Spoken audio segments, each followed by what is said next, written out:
রবকে ভালোবাসি মোরা রবকে ভালোবাসি। কেন খুশির আওয়াজ? তোমার মুসলমান হয়ে গেছে, কি কথা ঠিক না? দীর্ঘদিন পর্যন্ত বিভিন্ন কায়দায় আপনাদের দ্বারে দ্বারে কানে কানে মাহফিলের দাওয়াত পৌঁছাবার চেষ্টা করা হয়েছে। অনেক লোকের অনেক সুযোগ সুবিধা থাকা সত্ত্বেও তারা আসতে পারে নাই, সাইলেন্ট করে দেখে, আবারও বাঁচবে। আবার মাহফিলের মধ্যে খুশ করে দেখবেন কিছু আল্লাহ পাকের বান্দা দোকানের মধ্যে তালাবদ্ধ করে ব্যবসার মধ্যে লাফতি মেরে দুনিয়ার সমস্ত ঝামেলাকে পদদলিত করে মাহফিলে হাজির হয়ে গেছে। আবার ওই বাজারের মধ্যে গিয়ে দেখেন কত মানুষ ব্যবসা বাণিজ্যের মধ্যে বেহুদার গল্প উজাগরণে ব্যস্ত। আপনি এত দূরের থেকে আসছেন আর ওই ব্যক্তি এত কাছের থেকে আসতে পারে নাই কেন? কারণটা কি? নিশ্চয়ই আল্লাহ পাক রব্বুল আলামিন তৌফিক না দিলে আপনি এবং আমি কিন্তু আসতে পারতাম না। যে মাওলাই কারীম আপনাকে আমাকে ওই সমস্ত গাফিলদের অন্তর্ভুক্ত না করে এই মুমিন মুত্তাকিন যাকিরিন শাকিরিন অন্তর্ভুক্ত তৌফিক দান করছেন, আমরা বেজার না খুশি? সবাই খুশি? যারা আমরা খুশি হলাম, খুশি সে তারা একবার বলে আলহামদুলিল্লাহ।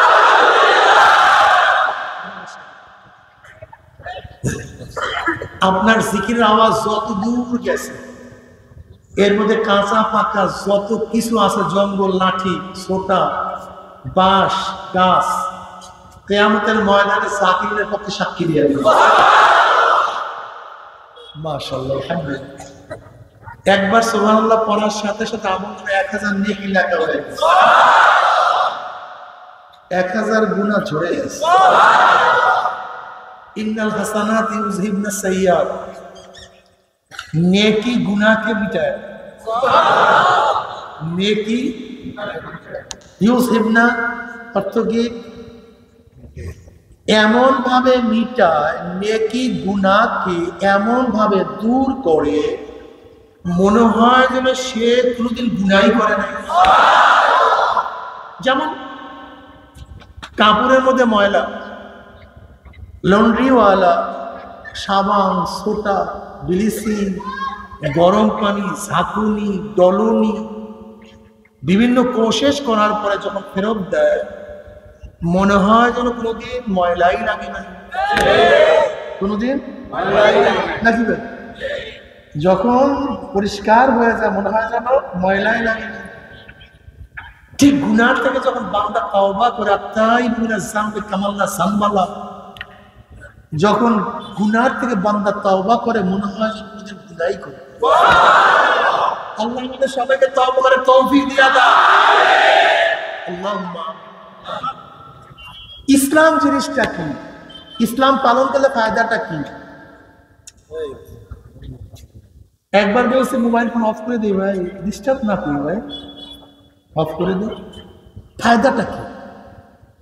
আমাদের মাথার মধ্যে একটা ধারণা অনেকেরই আসছে, ইসলাম মানি কবরের নিচের কথা বলার জন্য আসছে, উপরের কোনো ডিউটি নেই, উপরের কোনো কাজ নেই। এটা আমাদের অনেকের মাথার মধ্যে ঢুকছে, কি কথা ঠিক না? সবাই আমার হাতের দিকে তাকান, আমার হাতের দিকে তাকান, সবাই তাকাইছেন? এইটা দুনিয়া, এইটা আখিরাত। উপরেরটা কি ভাই? হাতের উপরই ভাগ দুনিয়া, নিচের ভাগ আখিরাত। এই দুনিয়াতে যা কিছু করবেন এখানে তাই পাবেন, বুঝতে পারবেন? এখানে এখানে যত নামাজ পড়বেন, এখানে কথা বলেন সবাই, নামাজের প্রতিদান পাবেন, সওয়াব পাবেন, ফল পাবেন। এখানে রোজা রাখবেন, সবাই কথা বলবেন, এখানে এখানে হজ করবেন, এখানে মদ পান করবেন, এখানে গুতা পাবেন। এখানে সুদ খাইবেন, এখানে গুতা খাইবেন। এখানে বিপর্দা চলবেন, এখানে গুতা। এখানে বিবিচার করবেন, এখানে কি বুঝলেন? দুনিয়া আখিরাত। এখানে যা করবেন নিচে তাই পাবেন। এই তো দুনিয়া আখিরাতের সাথে ওতপ্রোত জড়িত, তা আপনি কেন বুঝলেন যে দুনিয়ার জন্য আসে নাই, এটা আসে কবরের জন্য? আপনি কবরে গিয়ে 1000 বার জিকির করলে কোনো লাভ আছে? আপনি বুঝেন, খুব ভালো মতো বুঝেন। আপনি কবরে যাওয়ার পরে জিকির শুরু করছেন, কিয়ামত পর্যন্ত জিকির করছেন, কোনো লাভ আছে? কবরে গিয়ে যদি আপনি 1000 লক্ষ কোটি বার নামাজ পড়েন, সেজদা করেন, কোনো ফায়দা আছে? এর কিসের ফায়দা, কিসের লাভ? ইসলাম জিনিসটা কি? ইসলাম কাকে বলা হয়? ফায়দাটা কি? ইসলাম অনুযায়ী চললে মারামারি, কাটাকাটি, গ্যাঞ্জাম, ধর্ষণ, ইফটিজিং, লুট, তরাজ, জুলুম, অত্যাচার, ইয়াবা, গাঁজা, মদ কিচ্ছু থাকবে না। বিশ্বাস হয় না আপনাদের? বিশ্বাস হয়। দেখেন বাংলাদেশ সরকার জিরো টলারেন্স ঘোষণা করছে কিসের বিরুদ্ধে? মাদকের বিরুদ্ধে। কিসের বিরুদ্ধে? মাদক। দেখেন মাদক নিয়ন্ত্রণ দপ্তর আছে, 1000 কোটি কোটি টাকা বেতন আসে, নাকি ভুল বললাম ভাই? আসে কি নাই? আচ্ছা, মাদ্রাসার মধ্যে ইয়াবাখোর আজ পর্যন্ত পাইছেন কোনদিন? শুনছেন? গাঁজাখোর, মদখোর, একদিনও মাদক নিয়ন্ত্রণের ব্যক্তিরা যে বয়ানও করে নাই, কেসও হয় নাই, কিচ্ছু না। লেকিন সরকার যে মাদক নিয়ন্ত্রণ করতে চায়, মসজিদের ইমাম সাহেবের দেখছেন কোনদিন গাঁজা টানতে, মদ পান করতে, ভালো মুসল্লিদেরকে? তার মানে কি বুঝলেন? অরিজিনালি তুমি যে মাদক নিয়ন্ত্রণ করতে যাও, সবাইকে মুসল্লি বানায় দাও। কি বানায় দাও? তাহলে আখিরাতের কাজ করলে মাদক নিয়ন্ত্রণ দেখছেন? আপনি ভাবছেন ইসলাম আসছে খালি খবরের জন্য? বোকা বিয়া করতে। ইসলাম আসছে কেন তুমি তো বুঝোই না। দেখেন এখানে যারা বিজ্ঞ জ্ঞানী আছেন তারা জানেন বর্তমানে যেই পরিমাণের কেস পেন্ডিং আছে, যদি নতুন কোনো কেস না হয়, সমস্ত বিচারকরা যদি বিচার করে 82 বছর লাগবে এর সমাধান করতে। কত বছর? যদি কেস নতুন তাহলেও 82 বছর লাগবে।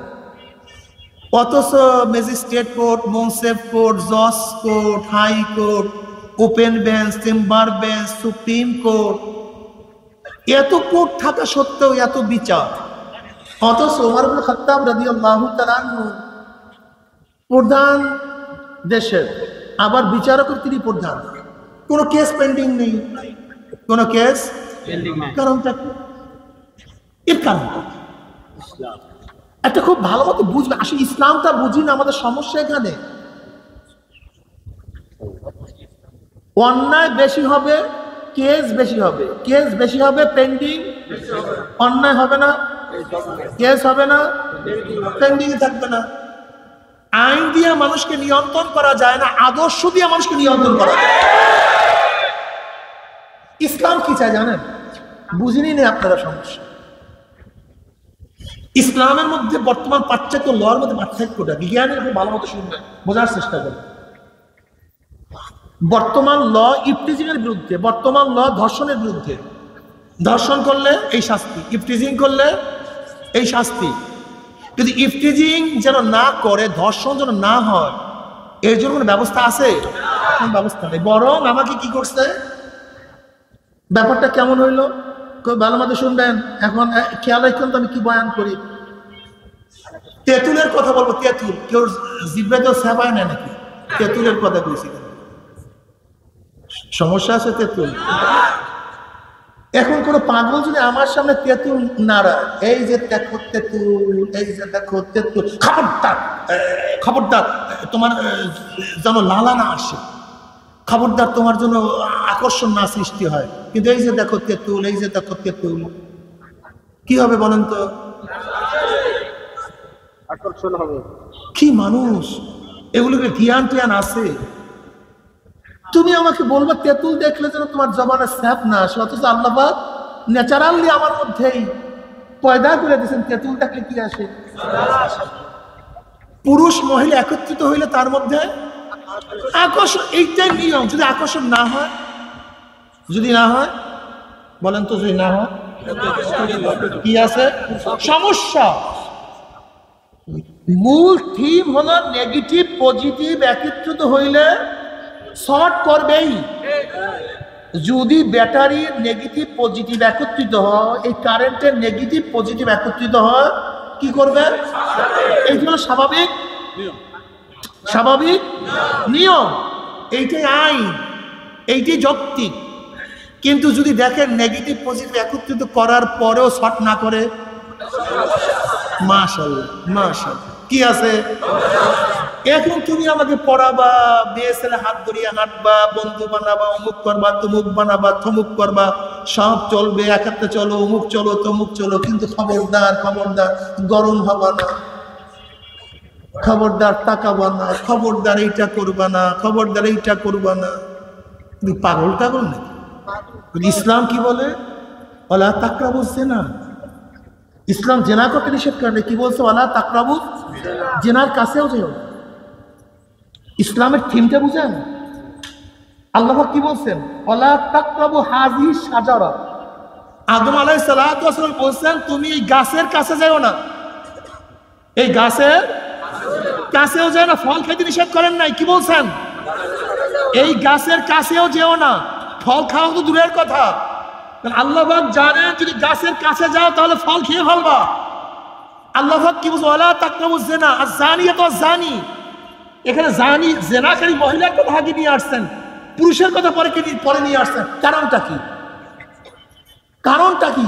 92% 99% ধর্ষণের মূল কারণ হলো মহিলা। এর জন্য আল্লাহ পাক কি বলছেন? খবরদার ওয়ালা তাকরাবুজ জিনা, তোমাকে এই কাজে উদ্বুদ্ধ করে সেই কাজের কাছেও। ইসলাম কত সুন্দর আইন করছেন। আপনি কি জানেন ইসলামের মদের আইন কি? মদ তো হারাম, মদের পাত্র ব্যবহার করা হারাম। মদের, আর ভাই মদ হারাম হবে, পাত্র হারাম হবে কেন? হ্যাঁ ধন্যবাদ। ইসলামের থিমটা আগে বুঝেন। আপনি খাজুরের মুতা দিয়া পাত্র বানাবেন, আপনি কদুর বাকলা দিয়া পাত্র বানাবেন, আপনি রং করিয়া মদের পাত্র বানাবেন, এটা মহাজ খাজুরের গোড়ার মধ্যে হারাম হওয়ার কোনো যুক্তি নেই, কদুর বাকলের মধ্যে হারাম হওয়ার কোনো যুক্তি নেই, একটা পাত্রকে রং দিয়ে বানাবার মধ্যে হারাম হওয়ার কোনো যুক্তি। কিন্তু ইসলামের হারাম করছে কেন? ওই তো হারাম, মহাজ তো হারাম না। ইসলাম বলতে চাই, আল্লাহু আকবার, ইসলামের থিম আগে বুঝতে হবে। ইসলাম বলতে চায় যদি ওই পাত্র দেখো তাহলে মদের কথা মনে পড়বে। এর জন্য মদ হারামের সাথে পাত্রকে আমি চ্যালেঞ্জ দিলাম, কেউ যদি গাঁজা ছাড়তে চান, ইয়াবা ছাড়তে চান, নেশা ছাড়তে চান, আপনার প্রথম শর্ত হলে আপনি যেই বন্ধুর সাথে নেশা করছেন কোনো অবস্থায় যেন তার চেহারাও না দেখে, কোনো অবস্থাতেই না। যদি আপনি গাঁজা ছাড়বেন, ইয়াবা ছাড়বেন, মদ ছাড়বেন, আর ওই যেই বন্ধুর সাথে নেশা করছেন তার সাথে চলবেন, কিয়ামত হয়ে যাবে, কোনো নেশা ছাড়তে পারবেন না। এটা ইসলামের থিওরি। কারণটা কি? ওই বন্ধুকে দেখলেই ভিতর থেকে তোমার আর পারবে না।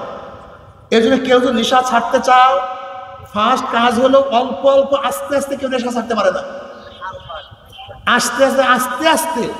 দুনিয়ার কেউ আস্তে আস্তে নেশা ছাড়তে পারে না। নেশা ছাড়তে হবে একসাথে, খাবো না, আমি খাবো খাবো, এরকম এরকম না। তুমি আজকে 1 টান দিবা, পরের দিন আগে 5 টান দিতাম, এখন 2 টান দিব, পরের দিন 1 টান দেবো। আগে 5টা খাইতাম, এখন 2টা খাইতাম। আমার গবেষণায় আজ পর্যন্ত এরকম নেশা ছাড়তে আমি কাউকে দেখিনি। এটা কোনদিন পারবে না, সম্ভব না। কি করতে হবে? একসাথে ছাড়ছি, বলেন তো এরকম আমি খাবো, এরকম যদি ওয়াদা নিষেধ করতে পারেন, আর যাদের সাথে নেশা করছেন ওদের কাছেও যাবেন, যে ওদের কাছে যান কোনদিন আর হবে না। ইসলাম কি বলতে চায়? কাছেও যেও, তাকাইও না, দেখিও না। ইসলাম শুধু পুরুষদের কি পর্দা করার জন্য বলেন নাই, মহিলাদেরকে বলছেন তোমাদের চক্ষুকে, জোরে বলেন। আজকে পরকীয়া প্রেমের কারণটা কি? এত পরকীয়া কেন? ইসলাম শুধু পুরুষদের জন্য পর্দা করেন না, তো মহিলাদের জন্য পর্দা করছে। তুই পুরুষদের থেকে তাকাও কেন? যেরকম তোমার প্রতি পুরুষদের আকর্ষণ আছে, মেয়েদের পুরুষদের প্রতি আকর্ষণ নেই। নাকি নেই? উভয় উভয়ের প্রতি আকৃষ্ট আছে, আকর্ষণ আছে। এর জন্য উভয় দিকে তাকানো যাবে না। তাহলে তুমি অন্যায় থেকে বাঁচতে পারবা। যদি অন্যায় থেকে বাঁচতে পারো, ধর্ষণ, কথা বলেন, ইফটিজিং না হলে, ধর্ষণ না হলে কেসও, ফাঁসিতেও ঝুলবা না, জেলেও থাকবা না। তাহলে ইসলাম পালন করলে দুনিয়ার কোনো ফায়দা নেই। একবার পল্টনে আমাদের একটা জনসভা, তা আমরা রাত্রে ভিজিট করার জন্য গেলাম। তো পল্টনের মধ্যে দেখবেন হাজারো লোক শোয়া থাকে, সব নেশাগ্রস্ত, সব নেশাগ্রস্ত। তা আমাদের সাথে একজন ভাই ছিল, সে একজনকে দেখে সিনেমা দেখছে। হুজুর, এটাতে আমাদের পাশের বাড়ি 5 তলা বিল্ডিং এর মালিক ছিল। নেশা করতে করতে স্ত্রী শেষ, বাচ্চা শেষ, বিল্ডিং বেচা শেষ, এখন থেকে রাস্তার পুকুরে এখানে শুয়ে আছে। ইসলাম আগের থেকেই তোমাকে নেশার থেকে বিরত রাখছে। কত সুন্দর ইসলাম! আল্লাহ তুমি মাফ করিয়া দাও, আমাদের সবাইকে ইসলাম পালন করার তৌফিক দিয়ে দাও। ইসলাম যদি পালন করো, ঐশী তৈয়ার হবে না। ঐশী ছিল তো, মনে আছে কন্তি ঐশীকে বাবাকে হত্যা করছে। ইসলাম পালন করলে ঐশী তৈয়ার, কোনদিন ঐশী তৈয়ার হবে। যদি ইসলাম পালন করো, বৃদ্ধা বয়সে বৃদ্ধাশ্রমে যেতে হবে না। তোমাকে খেদমত করবে, তোমাকে পানি খাওয়াবে, পাও ধোয়া দিবে, সেবা সুস্থতা করবে। ইসলাম পালন করবো না, তোমার একমাত্র ছেলে তোমাকে বুড়া বয়সে বৃদ্ধাশ্রমে ভর্তি করবে, সেবা সুস্থতা করবে। ইসলাম পালন করবা, তোমার স্ত্রী কারোর সাথে প্রেমের মধ্যে লিপ্ত হবে না। রাত্র 1টা আসলেও তোমার মুখের মধ্যে তোমার স্ত্রী ঘ্রাণ নিবে না। বারবার তোমার মোবাইল উঠে চেক করবে না। তুমি কি পালন করো? স্বামী রাত্র 3টার সময় গেল, স্ত্রী মনে করবে হালকা জিকির থেকে আসছে, মাসিক ইজতেমায় দেরি হয়ে গেছে, মাহফিল থেকে আসছে। কিন্তু ইসলাম পালন না করলে স্ত্রী চিন্তা করে ঘটনা কি, চোখের অবস্থা কি, মুখের অবস্থাটা কি, কোন পুষ্পাটারে গেছে, কোন মেয়ের সাথে আড্ডা মারছে, না গাঁজা সেবন করছে, না মদ পান করছে। আবার যদি ইসলাম অনুযায়ী না চলো, তুমি বারবার স্ত্রীর মোবাইল চেক করবা। তুমি কার সাথে কথা বলো, কার সাথে সম্পর্ক রাখো, আমার কথা তুমি স্মরণ করো কি করো না।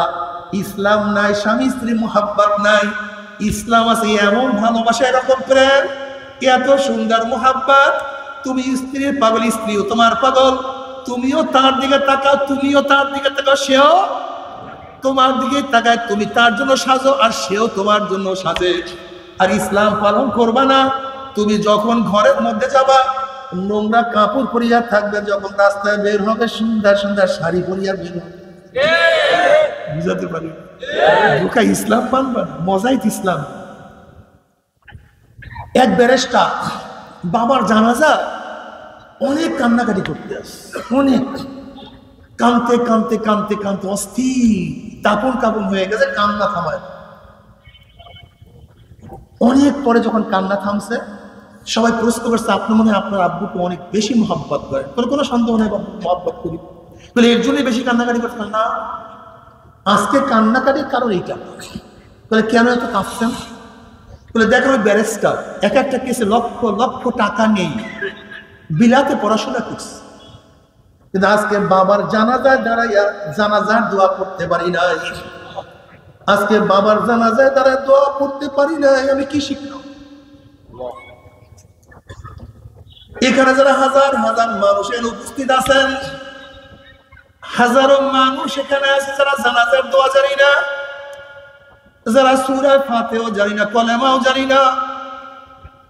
অথচ হাদিসের মধ্যে আসছে, যখন এতিম বাচ্চা মক্তবে গিয়া বিসমিল্লাহির রহমানির রহিম বলিয়া টান মারে, আমার মাওলা ডাক দিয়ে ফেরেশতারে, আমার এতিম আব্দুল্লাহ, ও আমাকে রহমান বলছে, আমাকে রহিম বলছে, এরপরে যদি বাপ মায়ের কবরের মধ্যে আযাব দেয়, আমার রহমান ঠিক থাকে না, আমার রহিম গিরিও ঠিক থাকে না। এই এতিম বাচ্চা আমাকে রহমান বসে, আমাকে রহিম বসে। হে ফেরেশতারা সাক্ষী থাক, আমি বাচ্চার বাবা মার কবরে আযাব মাফ করিয়ে দিলাম। বাবা, তুমি তোমার বাচ্চাকে দিনদার বানাইতে পারো, নেককার বানাইতে পারো। তোমার বাচ্চা তোমার জন্য দোয়া করবে, মাওলা রে। তোমার বাচ্চা তোমার জন্য দোয়া করবে, মাওলা রে। আমার বাবা না খেয়ে আমাকে খাওয়াই আরাম বানাইছে, আমার বাবার রোদের মধ্যে কাজ করে পিঠটাকে কালো বানাই আমাকে আরাম বানাইছে। আমার বাবার পা জুতা ছিল না, আমাকে জুতার ব্যবস্থা করছে। আমার শরীরে জামার ব্যবস্থা করছে, বাবার শরীরের মধ্যে জামা ছিল না। এত সাধনা করেছে, এই বাপ মা আমাকে পড়াইছে, আলেম বানাইছে, দিনদার বানাইছে। ওই বাপ মার কবর আযাব মাফ করিয়া দাও, তুমি আযাব দিও না বাবা রে। সন্তান তোমার জন্য দোয়া করবে, কিয়ামত পর্যন্ত তোমার কবরে দোয়া চলতেই থাকবে। আর যদি বাচ্চাদেরকে দিনদার না বানায় দাও, আল্লাহ না করুক যদি নেশাগ্রস্ত হয়ে যায়, তোমাকে তোমার বাড়ির দরজায় দাফন করবেন, নেশা অবস্থা তোমার সন্তান না আবার তোমার কবরের মধ্যে প্রসাব করিয়া দিবে। আল্লাহ তুমি মাফ করিয়া দাও। ও যুবক বাবারা, ও আমার মুরব্বী বাবারা, আজকে এত খুন কেন, এত জুলুম কেন, এত অত্যাচার কেন, এত ব্যভিচার কেন, এত স্টিজিং কেন, আজকে এত চুরি, এত বদমাশির কারণটা কি? আমার মাওলাকে কেউ মানে না, আমার মাওলার ইবাদত কেউ করে না। আমার মাওলার জান্নাতের কথা ভুলিয়া গেছে, আমার মাওলার জাহান্নামের কথা ভুলিয়া গেছে, আমার মাওলার কবরের শাস্তির কথা ভুলিয়া গেছে, কবরের আনন্দ ফুর্তির কথা ভুলিয়া গেছে। আজকে দুনিয়া নিয়ে ব্যস্ত। অথচ আমার মাওলা বসো, আমার খালাকতুল জিন্না ওয়াল ইনসা ইল্লা লিয়াবুদুন। এ গোটা দুনিয়ার মানুষ, আমার মাওলা তোমাকে বড় ব্যবসায়ী হওয়ার জন্য বানান নাই, বড় চাকরির জন্য বানান নাই, এমপি মিনিস্টার হওয়ার জন্য বানান নাই। আমার মাওলা তোমাকে বড় বড় বিল্ডিং ইমারত করার জন্য বানান নাই। আমার মাওলা তোমাকে আমাকে বানাইছে আমার মাওলার ইবাদত করার জন্য। তোর 4 আঙ্গুল কপালটা আমার মাওলার কুদরতি পার মধ্যে ঠেকাইয়া তখন সুবহান রাব্বিয়াল আলা দিয়া ডাক মারবি। আমি মাওলা পাক রব্বুল আলামিন তোর কপালের নিচে আমার নূরের পাউডার ছড়াইয়া দেব, আমি তোকে জান্নাতের ব্যবস্থা করে দেব। আমার কুদরতি পরানটা ঠান্ডা হয়ে যাবে। বন্ধা, ওরে বন্ধা, তুমি আমি মাওলাকে আল্লাহ বলিয়া ডাক দিবি, আমার কুদরতি পরানটা ঠান্ডা হয়ে যাবে। বন্ধা রে, ওরে বন্ধা, আজকে তুই সবাইকে ডাকো, আমাকে ডাকো না। ওরে বন্ধা, সবার কথা মানো, স্ত্রীর কথা মানো, সন্তানের কথা মানো, নেতার কথা মানো, বসের কথা মানো, উস্তাদের কথা মানো। বন্ধা, আমি কি অন্যায় করলাম? বন্ধা, আমার কথা মানো। ও বন্ধা শোন, ও বন্ধা, তুই কেন খেয়াল করো না? এ আমার মুসলমান বাবারা, আমার পর্দার মা বোনেরা, কেন খেয়াল করো না? আজকে বাংলাদেশ সরকার কিছুই আমরা ভোগ করি না, বরং সরকার আমাদের খাজনা ট্যাক্স ভ্যাটের পয়সা দিয়ে কত আনন্দ ফুর্তি করে। এরপরে সরকারের হাজার হুকুম আমরা পালন করি, 2-1টা হুকুম পালন না করলে তোমার বিরুদ্ধে আমার বিরুদ্ধে কেস হয়ে যায়। আর পুলিশ আসামিকে খুঁজতে থাকে, কোথায় আসামি লুকানো অবস্থায় আছে, পলানো অবস্থায় আছে। সিআইডি ডিবির মাধ্যমে যখন খবর পায় অমুক ঘরের মধ্যে আসামি পলানো অবস্থায় লুকানো অবস্থায় আছে, ঘরের চারপাশে প্রশাসন ব্যাট দিয়া ফেলায়। আসামি যখন অনুভব করে যে পুলিশ ব্যাট দিয়া ফেলাইছে, আসামির পরিচয় উঠে যায়, থরথর কাঁপতে থাকে। যখন আসামির দরজা জানালা ফাঁক করে পলাবার জন্য অমনি পুলিশ বন্দুক উঁচা করিয়া বলার খবিস, এতদিন সরকার হুকুম মানো নাই, আজকে আর সরকার হুকুম না মানিয়া উপায় নাই। এরপরে হাতের মধ্যে হ্যান্ডকাপ লাগাইয়া জজ খানায় হাজির করিয়া ফেলায়। আসামি দুই হাত জোর করিয়া বলে, জজ সাহেব, বাংলাদেশ সরকারের কিছুই আমরা ভোগ করি না, বরং বাংলাদেশ সরকার আমাদের খাজনার ট্যাক্স ভ্যাটের পয়সা দিয়ে আপনার চাকরির বেতনের পয়সা দেয়।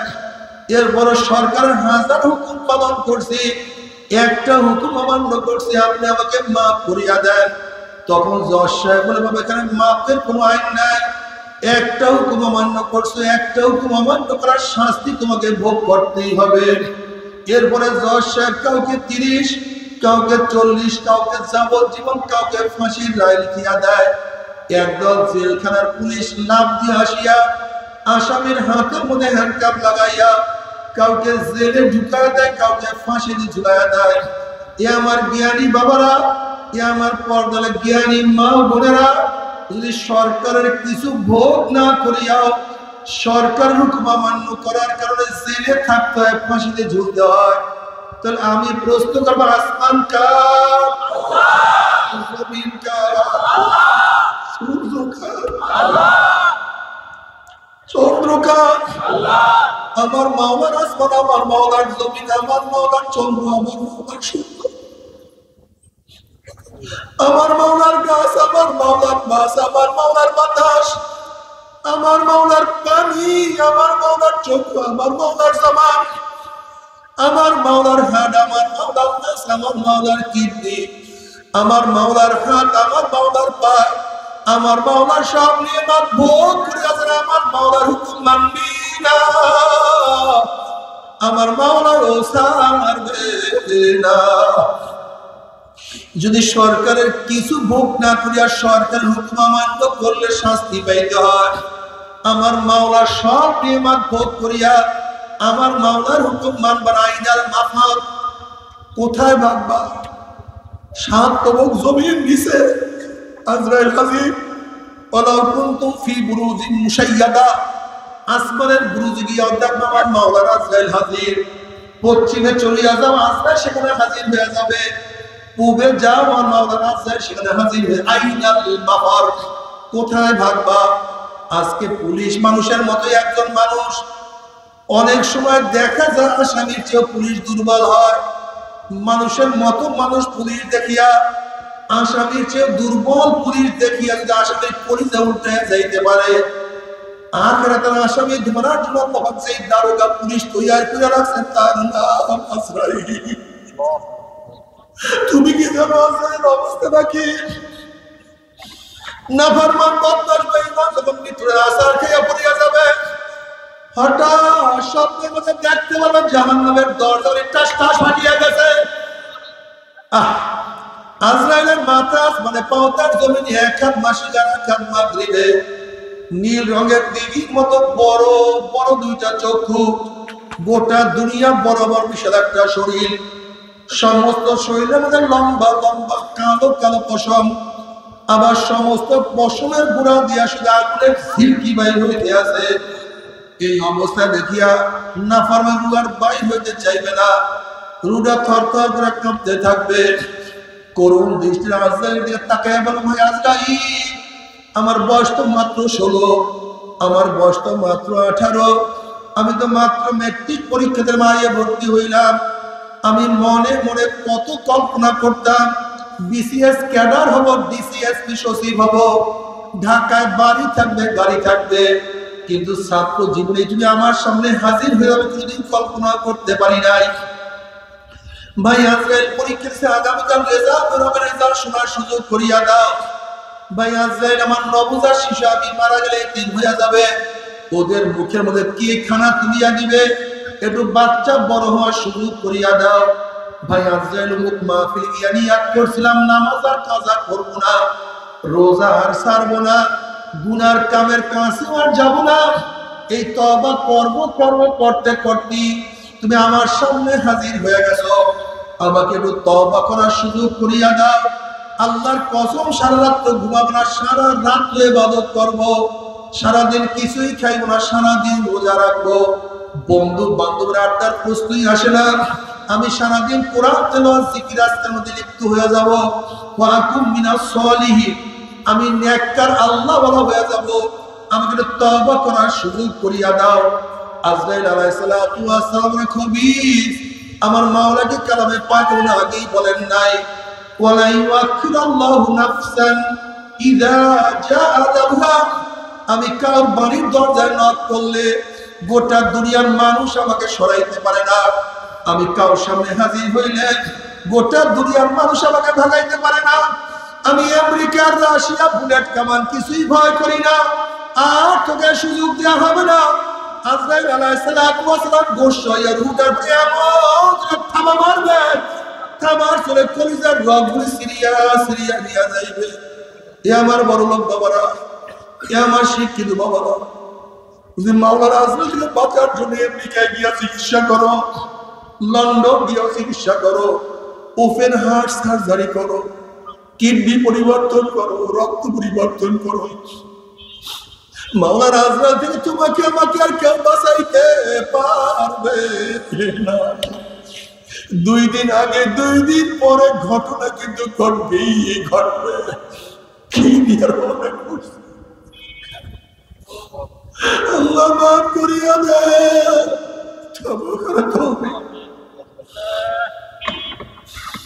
বাবা রে, আল্লাহ কি আমাদের মাকে সবার আমল করবে। যাদের নেকের ভালো মাওলানা জান্নাতের ফয়সালা দিয়ে দিবে, আর যাদের নেকের পাল্লা হালকা হয়ে যাবে আমার মাওলা তাদেরকে জাহান্নামের ফয়সালা দিয়ে দিবে। জাহান্নাম ওদের জাহান্নামীরা জান্নাতের লোকদেরকে দেখতেও পারবে, আবার ডাকিয়া ডাকিয়া বলবে, আবার চিনিয়াও ফেলাইবে। জাহান্নামী অনেক বড় লোক পাশের বাড়ির গরিব আব্দুল্লাহকে চিনিয়া ফেলাইবে। ওই আব্দুল্লাহ তো নামাজ পড়তো, আমি বড় লোক নামাজ পড়তাম না। আব্দুল্লাহর স্ত্রী পর্দা করতো, কিন্তু আমার স্ত্রী পর্দা করতো না। ওই যে দেখা যায় আব্দুল্লাহ জান্নাতের মধ্যে। এবার জাহান্নামী আব্দুল্লাহকে বলবে, ও আব্দুল্লাহ আন আফিদু আলাইনা মিনাল মাই আও মিম্মা রাযাকাকুমুল্লাহ। আল্লাহ, আব্দুল্লাহ আমাকে একটা রুটি দে, আমি আর সহ্য করতে পারি না। আব্দুল্লাহ আমাকে একটা আপেল দে, আর সহ্য করতে পারি না। আব্দুল্লাহ একটা আপেলের দরকার নেই, 4 ভাগের 1 ভাগ আপেল দে। অর্ধেক রুটির দরকার নেই, 4 ভাগের 1 ভাগ দে। আব্দুল্লাহ আমাকে 1 গ্লাস পানি দে, 1 গ্লাস পানির দরকার নেই, 1/2 গ্লাস পানি দে। আব্দুল্লাহ 1/2 গ্লাস পানির দরকার নেই, 1 ঢোক পানি দেওয়া সহ্য হয় না। আনাফিদু আলাইনা মিনাল মাই আও মিম্মা রাযাকাকুমুল্লাহ, তোদের রিজিক থেকে একটু দেয়া সহ্য হয় না। তখন আব্দুল্লাহ জান্নাতি বলবে, ও জাহান্নামে হারাম করে দলেরা, আমার মাওলা তা আগেই ঘোষণা দিয়েছে জান্নাতের সমস্ত নেয়ামত আমার মাওলা জাহান্নামে যখন হারাম করিয়া দিয়েছে। এই কথা শোনার পরে জাহান্নামে আমার মাওলাকে ডাকা শুরু করবে, আল্লাহ আল্লাহ আল্লাহ আল্লাহ বলিয়া ডাকা শুরু করবে। তখন আমার মাওলা কি জবাব দিবে তাও কালামে পাক আমাদের শোনায়া দিয়েছে, ফালিয়াউমা নানসাহুম কামা নাসু লিকা ইয়াউমিন হাযা ওয়া মা কানু বিআয়াতিনা ইয়াজহাদুন। হে জাহান্নামী, দুনিয়ার মধ্যে মার কথা মানছো, মা খুশি হয়ে গেছে। বাবার কথা শুনছো, বাবা খুশি হয়ে গেছে। লিডারের কথা শুনছো, লিডার খুশি হয়ে গেছে। দলের কথা মানছো, দল খুশি হয়ে গেছে। আমি মাওলা কি অন্যায় করছিলাম? আমার নামাজের হুকুম তুই ভালো নাই, আমার রোজার হুকুম তোর কাছে ভালো লাগে নাই, আমার পর্দার হুকুম তোর কাছে পছন্দ হয় নাই, আমার হাজারো হুকুমের তোর বিদ্বেষ ছিল। আমি মাওলা কি অন্যায় করছিলাম? দুনিয়াতে মা বলিয়া ডাক দিছ, মা খুশি হয়ে গেছে। বাবাকে বাবা বলিয়া ডাক দিছ, বাবা তোকে আদর করিয়া কোলে তুলিয়া নিছে। আপুকে আপু বলিয়া ডাক দিছ, তোর আপু খুশি হয়ে গেছে। তোর বসকে বস বলছো, উস্তাদ ওস্তাদ জি বলছো, তোর নেতাজিকে নেতা বলার কারণে খুশি হয়ে গেছে। আমি মাওলা কি অন্যায় করছিলাম, আমি মাওলা কি দোষ করছিলাম, আমি মাওলাকে তুই কখনো আল্লাহ বলে ডাকতে পারো না। আমি মাওলার জিকির তোর কাছে ভালো লাগে না। যেরকম দুনিয়ার মধ্যে আমি মাওলাকে তুই ভুলিয়া গেছিলি, আজকে আমি মাওলা তোদেরকে ভুলিয়া গেলাম। এখন কোটি কোটি বছর আমি মাওলাকে ডাকবি, আমি মাওলা আর কোনদিন তোদের ডাকে সাড়া দিব না। ফালিয়াওমা নানসাহুম কামা নাসু লিকা ইয়াউমিহিম হাযা। আল্লাহ তুমি মাফ করিয়া দিও, তুমি আমাদেরকে ভুলিয়া যাইও না।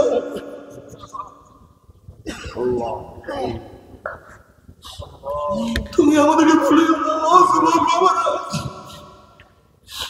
কিয়ামতের ময়দানে সবাই যদি ভুলিয়া যাও, সবাই যদি ভুলিয়া যাও, কোনো আফসোস নাই, কোনো টেনশন নাই। যদি মাওলা আমাকে স্মরণ করে, যদি মাওলা আমাকে না ভুলে, কোনো টেনশন নাই, কোনো চিন্তা নাই। আর মাওলা যদি ভুলিয়া যায়, আর তো উপায় হবে না। আল্লাহ আল্লাহ তোমার ইবাদত করার তৌফিক দিয়া দাও। তবে মুমিন মুসলমান বলতে সবাই মনে চায় গুনাহ থেকে ফিরিয়া নেক আমল করিয়া মাওলার জান্নাত, কিন্তু সবাইরই যাইতে মনে চায়। গুনাহ নিয়ে মাওলার জাহান্নামে কাউরি কিন্তু যাইতে মনে চায় না। কিন্তু কেনই বা আমরা নেক আমল করতে পারি না, কেনই বা গুনাহর কাম ছাড়তে পারি না? এর মূল কারণ হলো আপনার এবং আমার কিছু নফস এবং শয়তান লাগিয়া রয়েছে। এই নফস এবং শয়তান থেকে ফেরার জন্য যে কোনো একজন হক্কানি আল্লাহর ওলির হাতে হাত দিতে হবে রে বাবা। খবরদার, বর্তমান জমানায় পীর মুরিদের নামে ভেজাল, ব্যবসা, দলাদলি, হিংসা, হাসাদে পরিণত হয়ে গেছে। সমস্ত আল্লাহর ওলির একমত, যে পীরের 5 জন মুরিদের মধ্যে কমপক্ষে 3 জনকে দেখবা আলহামদুলিল্লাহ সুন্নাত মাহফুজ আমল আখলাক মজবুত হয়ে যাইতে আছে, গুনার কাম ছাড়তে আছে, নেকের আমল ধরতে আছে, কলম নরম হইয়া চোখে পানি আসতে আছে। বৃক্ষতর নাম কি, ফলে পরিচয় আমি চরমোনাই বুঝি না। চরমোনার দাওয়াত প্রশংসা প্রচার প্রসার করার জন্য আসেনি রে বাবা। চরমোনাই যাবার তোমার কোনো দরকার নাই, কোনো দরকার নাই, কোনো দরকার নাই। তুমি যার কাছে গিয়া পারো গুনার কাম ছাড়ো, নেকের আমল ধরো, কলব নরম করিয়া চোখে পানি দিয়া মাওলার কবরে যাইও। যেরকম দুনিয়ার করে আগুন লাগলে পানি ছাড়া নিভানো যায় না, ঠিক তদ্রুপ তোমার আমার গুনার দ্বারা যে জাহান্নামের আগুন জ্বলিয়া রয়েছে, চোখের পানি ছাড়া কিন্তু জাহান্নামের আগুন নিভানো সম্ভব না। আমার জন্য দোয়া চাই, আমিও দোয়া করি। সবাই সবার জন্য প্রাণ খুলিয়া দোয়া করো।